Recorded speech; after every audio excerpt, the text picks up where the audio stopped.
Dari data web coronavirus Kabupaten Ogan Ilir, ada penambahan kembali terkonfirmasi positif kemarin, menjadi total 434 kasus terkonfirmasi positif. Dengan penambahan ini selanjutnya dilakukan isolasi mandiri. Selain itu ada penambahan juga yang meninggal dunia terkonfirmasi positif dari 34 orang menjadi 35 orang di Kabupaten Ogan Ilir.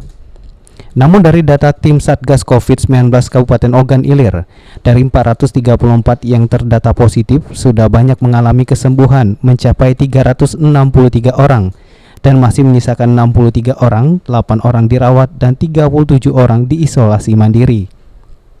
Selain itu banyak juga yang telah mengalami kesembuhan mencapai 363 orang.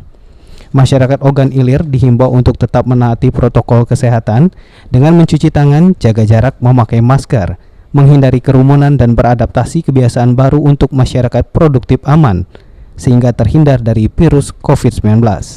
Ahmad Romawi, PAL TV.